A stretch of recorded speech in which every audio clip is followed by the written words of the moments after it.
Hello again, still Linares, 2009. This time Magnus playing Leinier Dominguez, Perez. Leinier Dominguez. He played for Cuba. He's born in Cuba, and it was impressive that he got Cuba is not so not such a developed country, so impressive that he got so good at chess. And also one thing that's quite nice, that he actually improved quite late. Let's see what is his rating here. No, it's not. I haven't. It's not copied, but he.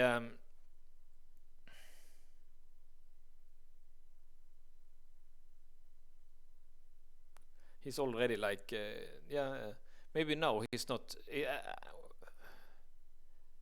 at this tournament he's not so old. He's maybe 25 or 30 or something like that, but now he has more rating than he ever had now, and he's 40 now, I think. So let's see this game.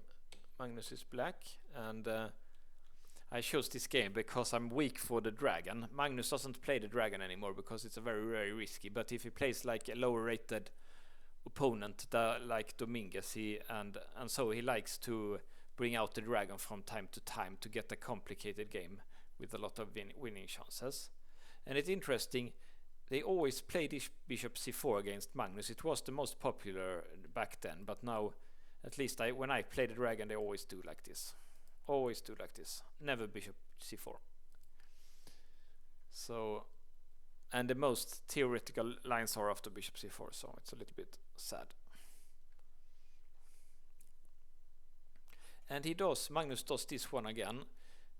You might remember that he played this as white against Radjabov. It was this game.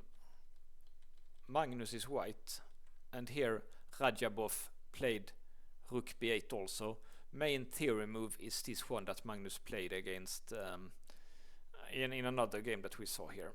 So let's see how this game went, because it can be like that Magnus see Radjabov analyzed this opening. This might be a good line. I will try to play like him. I trust his analysis. So this game went here.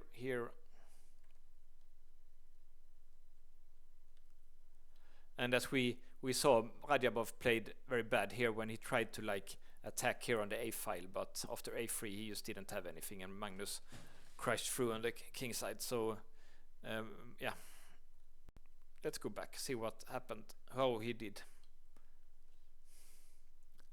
So I think maybe Magnus played h4 instead of bishop h6. And the disadvantage with the rook here is that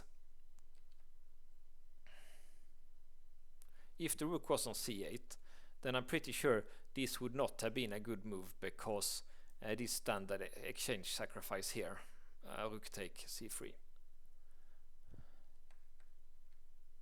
But now with rook here it's possible to play like this, of course.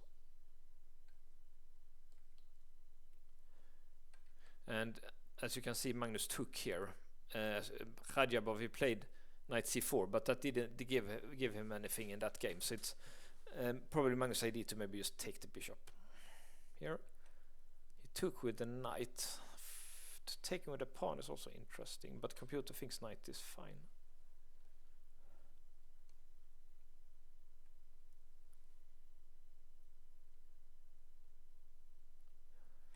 Okay, so Magnus have managed to trade a lot of pieces.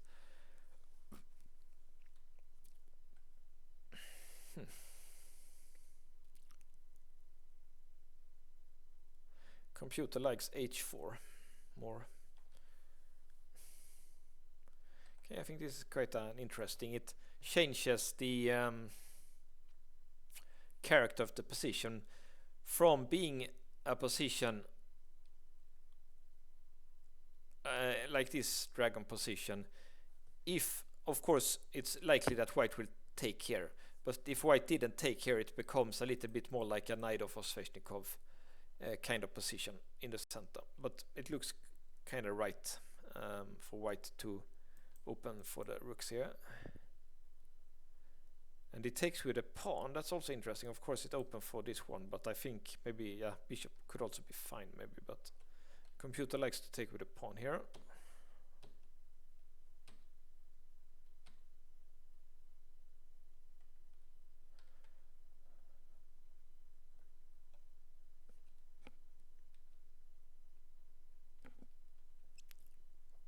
They are playing very good moves here according to the computer, so I can't complain.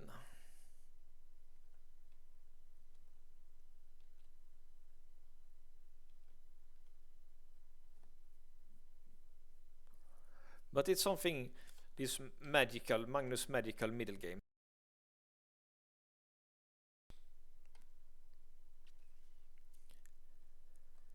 For some reason here,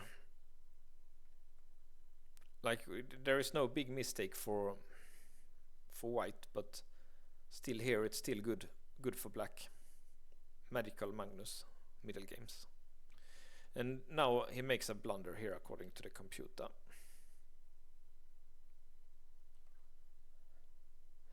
It like you have like queen d2 and it still looks like white's position is fine here.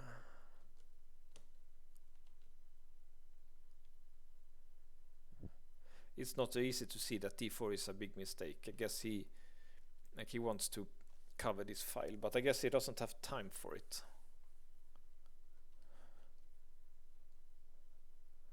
Okay, he wins a pawn here. Computer did also like this move a lot. Black is winning here too. Yeah, white is weak on the first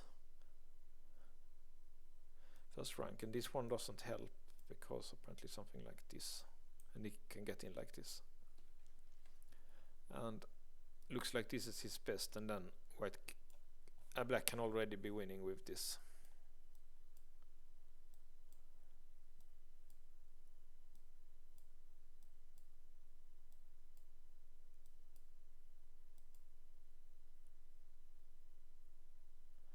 And apparently b3, that's pretty deep stuff by the computer. Okay, if it takes it, and then it's mate like this, yeah, and he can't. Before he could cover like this, but he can't anymore, so it's forced mate now. That's good stuff by the computer.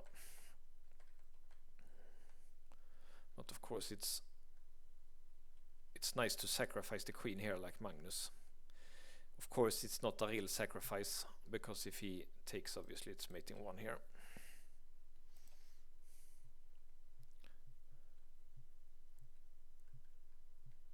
So he managed to win a pawn here. Okay, computer likes to take this one a bit more. Let's see why.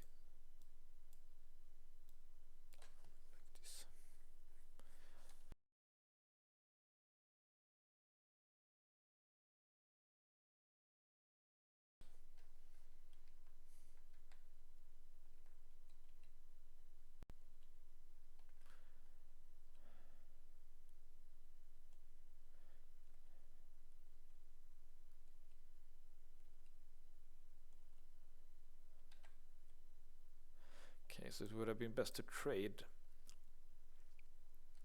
queens. Then yeah, because white he has self-pinned himself that this endgame is probably winning easily for black.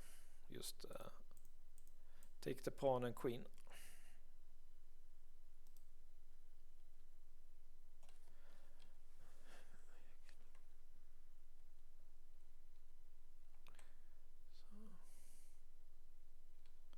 And now white gets some counterplay, so you should keep fighting here, of course.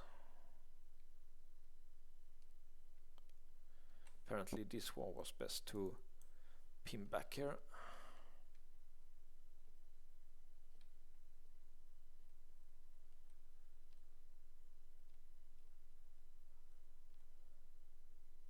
Okay, so this was not so good. White weakened his kingside with a3, but soon that would have been a strong threat, I think. Anyway.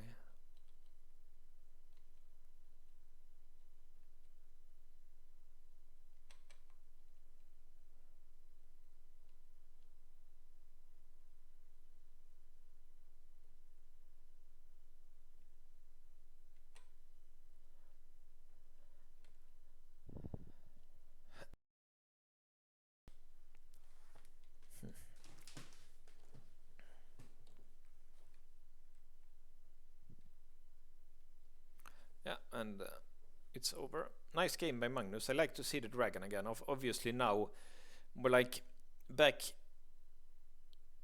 in this time 2009, you could still play somewhat more risky openings like the dragon, but now with modern computers, it's very risky if you're like a professional player to play such openings. Okay, see you next game, and then we'll look at Carlsen against Grishuk.